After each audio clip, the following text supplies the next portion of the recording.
Welcome into the recap of the Bears Day 2 in the 2025 NFL Draft. I'm David Kaplan. It's brought to you by our great partners at Lakeside Bank. Our NFL Draft coverage all weekend long is brought to you by Lakeside Bank. I drafted Lakeside as our business and personal bank a long time ago. They're perfect teammates, and Lakeside's great CEO, Phil Cacciatore, a diehard Bear fan, a Bears season ticket holder, and a great friend to those of us here at the recap. Thank you, Phil, and thank you, Lakeside, as well as our great partners since we started this channel at the Chicagoland and Northwest Indiana Chevy dealers. They are the official truck partner of the Chicago Bears. All right, let's get started with the Bears trade tonight. They entered the evening with picks 39, 41, and 72. That's 2 2s and a 3. They ended the evening with 3 number 2 picks. They've got a 4th that they're going to be able to use tomorrow. They did not have a 3rd round pick because that was part of the deal. Here's what they did. They gave up 41, 72, and 240 to the Buffalo Bills. They wanted to come up, but the Bears got 56, 62, both of those in the 2nd round, and 109. So 3 2nd round picks and a 4th rounder. Here's what they did. At 39, they grabbed Luther Burden. He is an explosive slot receiver. Nick Saban gushing about how good a player this guy is. In 2023, he actually had more yardage by 1 than Marvin Harrison Jr., who was the first receiver off the board, taken 4th overall by the Arizona Cardinals. But this year, same OC, same head coach, same scheme, quarterback, the whole deal, and they just didn't have a very good season, and his numbers were nowhere near as good. The Bears scouts that spoke tonight, Jeff King, player personnel, said, same guy. We had no issue with how he played. The team just didn't perform as well, and that's why the numbers were down. That's why he was sitting there at pick 39, and the Bears ran that card in. It was a great shot of Antoine Randall, the Bears' assistant head coach and wide receiver coach. He was on the phone with him, so fired up that they got him. And now you look at what this draft has done. We'll get to the other 2 picks in a minute. But if you look at what Ryan Poles and company have done, they got Ben Johnson, offensive guru. They got Joe Tooney, all-pro guard. Jonah Jackson, really good guard. Drew Dahlman, center. They drafted Luther Burden. They have kept adding weaponry to the Bears' offense. Colston Loveland last night. All of this puts the pressure squarely on one guy. Caleb Williams, your table's ready. You better be ready to play. You better be ready to take the next step. We all think you're the guy. Well, now you got to go out and show it, young man, because everything the Bears have done is to support you. Now you've got to do your part, and you have to be the dude that everybody believes you can be. Because if you're not, it's all going to fall on your shoulders. But if you are, this team's going somewhere we haven't seen in a very, very long time.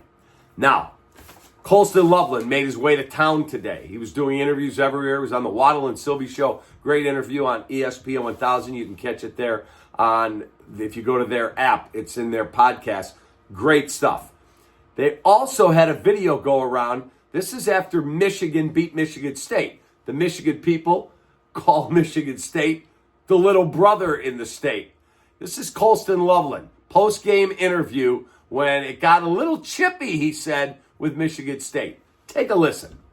Yeah, I mean, little bro stay doing little bro things, you know.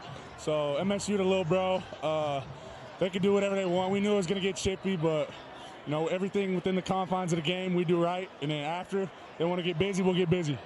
That kid has grit. I'm all in.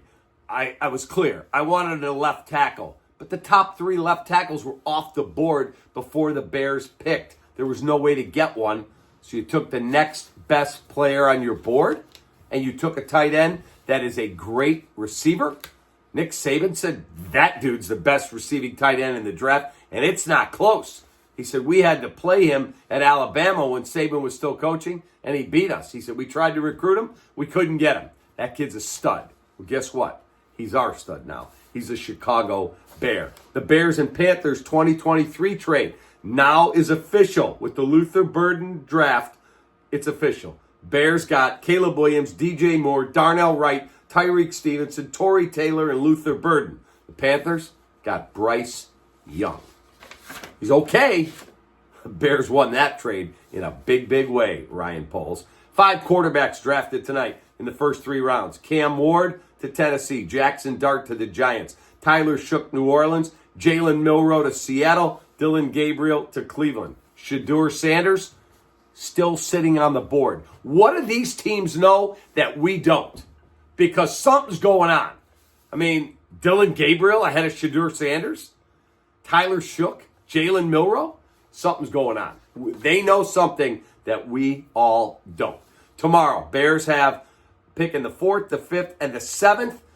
The remaining needs still running back, more O or D-line help, and they got to get a safety. Kevin Byard's 33, really good player, great dude, but he's out of contract after this year, and who knows about the health of Brisker. I know he's been cleared now, but he's had concussion issues.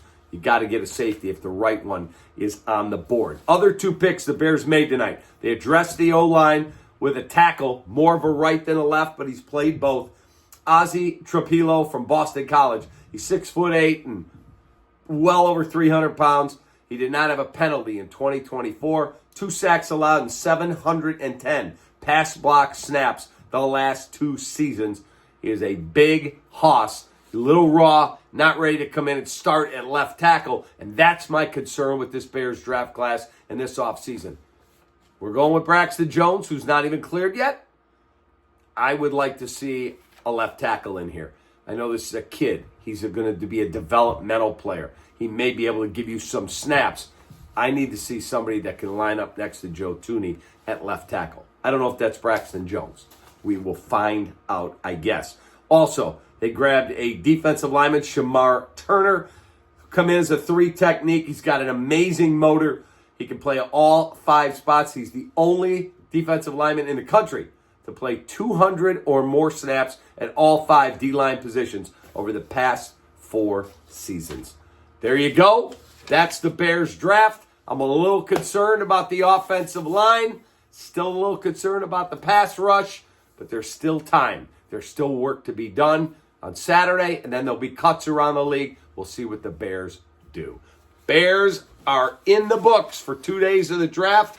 I'll have a recap of the whole draft coming up Saturday after they finish round 7. And one other note for you, Colston Loveland.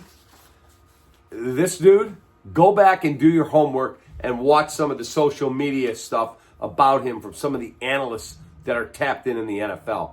A lot of people, like Ian Rappaport, saying this dude was rising in a big, big way, and teams were trying to trade up all night until the Bears grabbed him at 10. Have a great rest of your night. Appreciate you greatly. Take that.